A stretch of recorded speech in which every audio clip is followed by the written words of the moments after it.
ඔන්න එහෙනම් යාළුවනි, අද අපි කතා කරන්න යන්නේ ලොව පුරාම අතිශය ජනප්‍රිය වුණු බලපු හැමෝගෙම හිතට තදින්ම වැදුණු 2016 රිලිස් වුණු ස්පෝර්ට්ස් ඩ්‍රාමා ඇන්ඩ් බයෝග්‍රැෆිකල් කැටගරියකට අයත් වෙන ලොව පුරාම අතිශය ජනප්‍රිය වුණු හින්දි චිත්‍රපටයක් ගැන.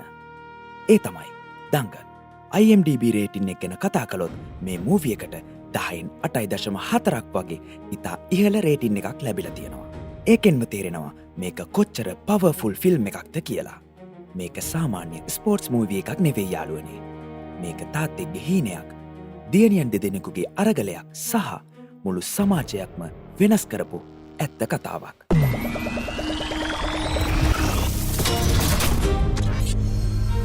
Movie Blast සිනමා හිතන මිනිස්සුන්ට.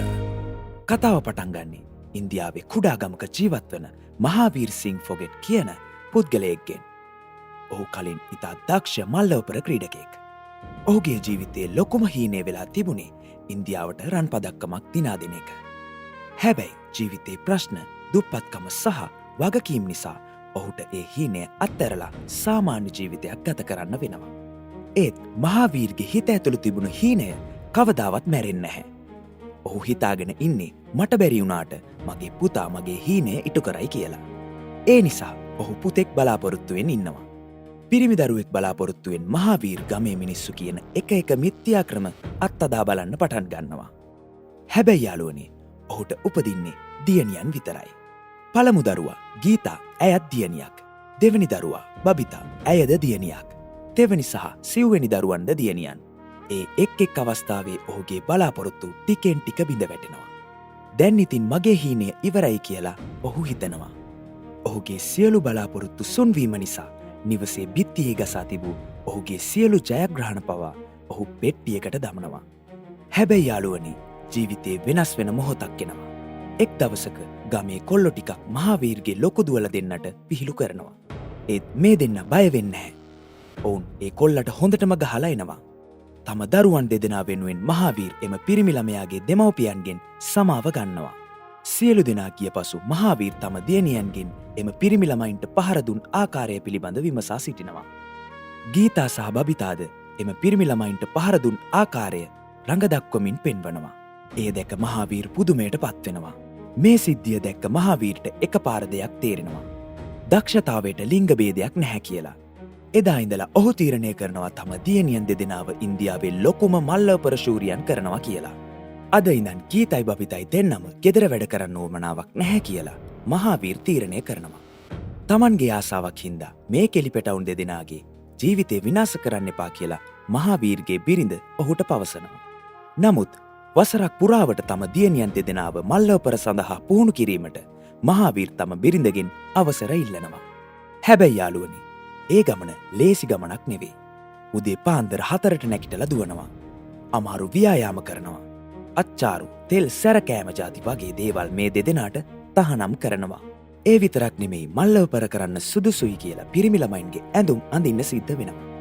පිරිමි ළමයි එක්ක මල්ලවපර ගහනවා. සාමාන්‍ය ගැහැණු ළමයි වගේ කොණ්ඩෙ දිගට තියාගෙන ඉන්නවත් බැහැ. මහාවීර් ඔවුන්ගේ කොණ්ඩය කපලත් දානවා. ඒ විතරක් නෙමෙයි, ඉස්කෝලේ ගියාම ඉස්කෝලේ ළමයිත් මේ දෙදෙනාට hina වෙනවා. මේ හැමදේම නිසා ගීතා සහ බබිතා මුලින්ම තමන්ගේ තාත්තට වෛර කරන්න තරමට කේන්ති ගන්නවා. සාමාන්‍ය ගෑනු ළමයින්ට තියෙන ජීවිතයක් ඔවුන්ට නැහැ. ඔවුන්ටත් ඕන වෙන්නේ අනිත් ළමයි වගේ සෙල්ලම් කරන්න, පාටිවලට යන්න, නිදහසේ ජීවත් වෙන්න. ඒත් ඔවුන්ගේ ජීවිතේ තිබුණේ පුහුණු වීම විතරයි. ඒ විතරක් නෙමෙයි, ගමේ මිනිස්සුත් ඔවුන්ට hina වෙනවා. ගැහැණු ළමයි මල්ලවපර කරනවද කියලා අපහාස කරනවා. ගීතා බබිතා දෙන්න එකතු වෙලා මල්ලවපර සෙල්ලම නවත්තන්න එක උපක්‍රම යොදනවා. ඒ එක උපක්‍රමයක්වත් සාර්ථක නම් වෙන්නේ නැහැ. මහාවීර් ඔහුගේ උත්සාහයෙන්ම ගීතා හා බබිතා දෙන්නට මල්ලවපර ක්‍රීඩා කිරීමට ස්ථානයක් සකස් කරනවා. දිගින් දිගටම පුහුණු වීම සිදු කරනවා. මොකද ඔහුට තම දියණියන් ගැන තිබුණේ ලොකු විශ්වාසයක්. එක් දවසක් ගීතයි බබිතයි දෙන්න ලස්සනට ඇඳගෙන සුනීත කියලා එයාලගේ යාළුවෙක්ගේ මෙහෙන්දි උත්සවයකට යන්න ලෑස්ති වෙනවා. ඒක දකිනවා යාළගේ අම්මා. අම්මට කියලා තාත්තට හොරෙන් මේ දෙන්න මෙහෙන්දි උත්සවයට යනවා. ඒත් ඒක මහාවීර් දැනගන්නවා. මහාවීර් තමන්ගේ දියණියන් සිටින මෙහෙන්දි උත්සවයට ගිහිල්ලා ගොඩක් කේන්තියෙන් ගීතා හා බබිතාගේ යාළුවෙක් වුණු ඕම්කාර්ට පහරදීලා එනවා. සිදුවීම නිසා ගීතා හා බබිතාට තව තවත් තමන්ගේ තාත්ත ගැන කේන්ති යනවා. ගීතා බබිතා දෙන්න සුනීතත් එක්ක එකතු වෙලා තමන්ගේ තාත්තට බයිනවා.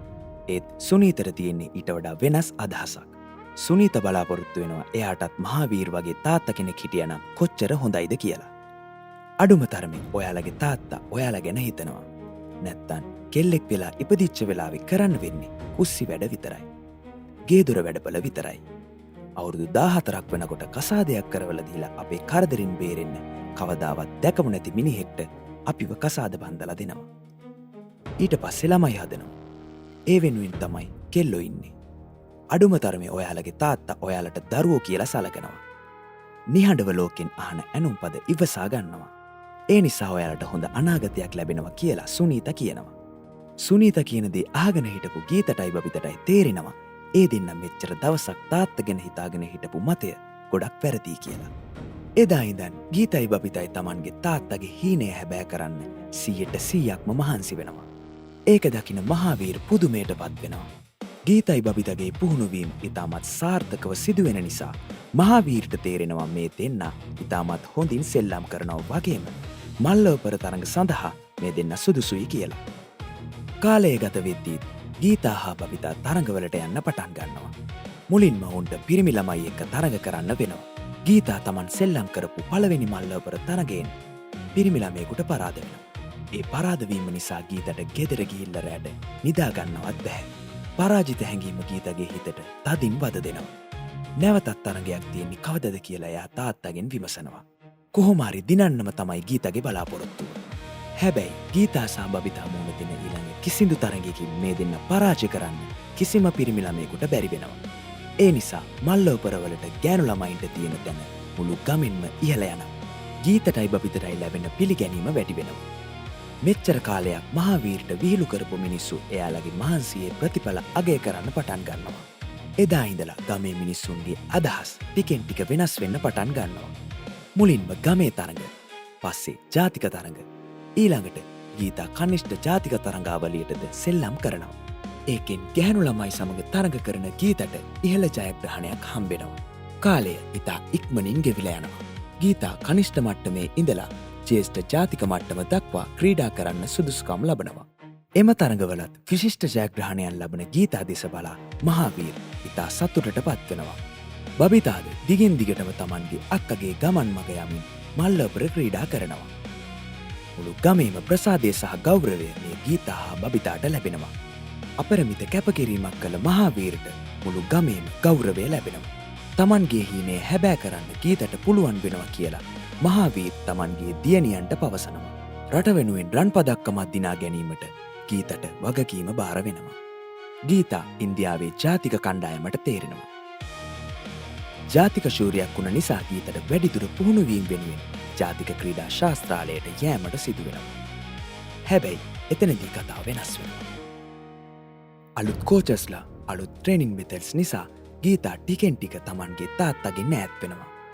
ඒ විතරක් නෙමෙයි මහාවීර් පුංචි කාලේ ඉඳන්ම ගීතා හා බබිතා දෙන්නව ක්‍රීඩා කිරීමට මානසික වශයෙන් සහ ශාරීරික වශයෙන් සකස් කළ ආකාරය මෙම ක්‍රීඩා ශාස්ත්‍රාලයට ආවහම වෙනස් වෙනවා. ගීතගේ හැසිරීම් රටාව වෙනස් වෙනවා. එයා ආශ්‍රය කරන මිතුරියන් නිසා එයාගේ ක්‍රීඩාව සඳහා තියෙන ඉලක්කය ටිකෙන් ටික අඩු වෙනවා. තමන්ගේ තාත්තගේ ක්‍රම පරණයි කියලා හිතන්න පටන් ගන්නවා. ඒ නිසා තාත්තත් එක්ක ගැටුම් ඇති වෙනවා. මහාවීර්ට දුක හිතෙනවා. මොකද ඔහුගේ මුළු ජීවිතයම කැප කළේ මේ දියණිය වෙනුවෙන්. මහාවීර් හා ගීතා අතර මත කැටීම් ඇති වෙනවා. මහාවීර්ගේ ක්‍රම හොඳටම පරණ නිසා එයා තවත් මහාවීර්ගෙන් ඈත් වෙනවා. තමන්ගේ පුහුණුවීම් කරන ශාස්ත්‍රාලයේ සිටින කෝචස්ලගේ මතය පමණක් සවන් දෙන්න පුරුදු වෙනවා. ගීතා ශාස්ත්‍රාලයේ නිවාඩුවට ගමේ ආපු වෙලාවක මහාවීර් සමග ඇති වූ මත ගැටීමක් නිසා මල්ලවපර තරඟයක් කිරීමට අභියෝග කරගන්නවා. ඒත් මහාවීර්ගේ වයස හා ශක්තිය එක්ක තරුණ ගීතාට ගොඩක් පහසුවෙන් තමන්ගේ තාත්තාව පරාජය කිරීමට හැකි වෙනවා. තව තවත් තමන්ගේ උඩඟු මතයේ ඉන්න ගීතා තාත්තා එක්ක කතා නොකරම ජාතික ක්‍රීඩා ශාස්ත්‍රාලයට පිටත් වෙනවා. ඒක නිසා බබිතාගේ හිතට ගොඩක් අප්සෙට්. ගීතා වගේම බබිතත් ජාතික ක්‍රීඩා ශාස්ත්‍රාලයට යන්න පටන් ගන්නවා. බබිතාට එයාගේ තාත්තගේ හිතේ අවුලයි ගීතගේ දුරස්වීමයි නිසා හිතට මාරම දුකක් තියෙනවා. ගීතා දිගින් දිගටම ජාතික තරඟවලින් පරාජයට පත්වෙනවා. එයාට තේරෙනවා එයා මේ ගමන් කරන මාර්ගයේ මොකක් හරි වැරැද්දක් තියෙනවා කියලා. බබිතා ගීතගේ අතින් සිදුවී ඇති වැරැද්ද එයාට තේරුම් කරනවා. ගීතා උත්සාහ කරනවා තමන්ගේ තාත්තට නැවත කතා කරන්න. එයා සමාව ගන්නවා. එයා නැවතත් තාත්තගේ මාර්ගයේම ගමන් කරනවා. තාත්තගේ මඟ පෙන්වීම එයාට නැවත ශක්තියක් වෙන්න පටන් ගන්නවා. ඊට පස්සෙනවා මූවී එකේ අතිශය ඉමෝෂනල් ක්ලයිමැක්ස් එක. මහාවීර් තමන්ගේ උත්සාහයෙන් නැවතත් කීගේ පුහුණුවීම් කටයුතු ආරම්භ කරනවා. පුහුණුකරුවන්ටව පුහුණුවීම් කටයුතු සඳහා මඟ පෙන්වනවා. නැවතත් මහාවීර්ගේ මඟ පෙන්වීම යටතේ ගීතගේ හැසිරීම් රටාව, ආහාර රටාව, එයාගේ පෙනුමත් මල්ලවපර සෙල්ලම් කිරීමට සුදුසු විදියට හදාගන්නවා. පුහුණුකරුවන්ට හොර රහසේ මහාවීර් ගීතට පුහුණුවීම් කරා කියලා පුහුණුකරුවන් දැනගන්නවා. ඒක නිසා මහාවීර්ට ක්‍රීඩා ශාස්ත්‍රාලයට ඇතුල්වීමට තහනමක් වැටෙනවා. ඒ කොහොම වුණත් මහාවීර් තමන්ගේ උත්සාහය නම් අත්හරින්නේ නැහැ. ගීතා තරඟ කරපු හැම තරඟයකම රෙකෝඩින්ස් බලන මහාවීර් ගීතා අතින් සිදුවෙච්ච වැරදි සහ අඩුපාඩු, ගීතා හදාගන්න ඕන දුර්වලතා මොනවද කියලා ටයිම් එකේ ඉඳන් ලියලා ගීතට දුරකථනයෙන් පැහැදිලි කරනවා. ඒ සියලු උපදෙස් ගීතා අකුරටම පිළිපදිනවා. ඊළඟට තමයි හොඳම තරඟය පටන් ගන්නෙ. මුළු ඉන්දියාවම බලාගෙන ඉන්නවා. ජාත්‍යන්තර තරඟයේ පළමු වටයේදී ගීතට ක්‍රීඩා කිරීමට සිදුවෙන්නේ වේල්සයේ මෙලිසා ඇන්ඩර්සන් සමගයි. ප්‍රේක්ෂකාගාරයේ සිටි මහාවීර් විසින් සිදු කරනු ලබන මඟ පෙන්වීම නිසා පුහුණුකරුවන් නිතරම කෝපයට පත්වෙනවා. පුහුණුකරුවන්ගේ උපදෙස්වලට වඩා වෙනස් උපදෙස් මහාවීර් ප්‍රේක්ෂකාගාරයේ ඉඳන් ගීතට ලබා දෙනවා. ඇය එම තරඟයෙන් විශිෂ්ට ජයග්‍රහණයක් ලබා ගන්නවා. ඒ ජයග්‍රහණයත් සමග අවසන් පූර්වවටයට සුදුසුකම් ලබන ඉන්දියාවේ ගීතා කුමාරි ෆොගෙට් සමත් වෙනවා.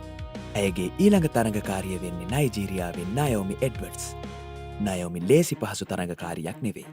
ඇය දෙවරක් ලෝකශූරිය වී තිබෙනවා. ඒ වගේම නයෝමි ගොඩක් ශක්තිමත් ආක්‍රමශීලී ක්‍රීඩිකාවක්. ඇය කිසිම වෙලාවක ප්‍රතිවාදියාට අවස්ථාවක් ලබා දෙන්නේ නැහැ. මේ පිළිබඳ හොඳින් අධ්‍යයනය කරන මහාවීර් එම ක්‍රීඩිකාවගේ දුර්වලතා හොඳින් නිරීක්ෂණය කරනවා. තරඟ නිරීක්ෂණය කරලා ගීතට එම දුර්වලතා පවසනවා. ගීතා පහර දෙන්න ඕන මොන විදිහටද කියලා මහාවීර් උපදෙස් දෙනවා. මේ තරඟයේදී ගීතා ජය ලබයි කියලා කිසිම කෙනෙක්ට විශ්වාසයක් නැහැ. ඇය විශිෂ්ට ජයක් ලබනවා. දැන් ගීතා පොදු රාජ්‍ය මණ්ඩලීය මල්ලවපර තරඟවල රන් පදක්කම සඳහා තරඟ වදින තරඟකාරියක් බවට පත් වුණා. දැන් ගීතා මුහුණ දෙන්නේ ජීවිතේ ලොකුම චැලෙන්ජ් එකට. මුළු ඉන්දියාවම බලාගෙන ඉන්නවා.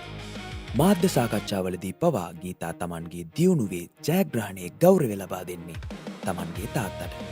ඒ නිසා පුහුණුකරු තවත් තරහ ගන්නවා. දැන් අවසාන ජාත්‍යන්තර තරඟය. අවසන් තරඟයේදී ගීතා සමග තරඟ වදින්නේ ඔස්ට්‍රේලියාවේ ඇන්ජලිනා වොට්සන්.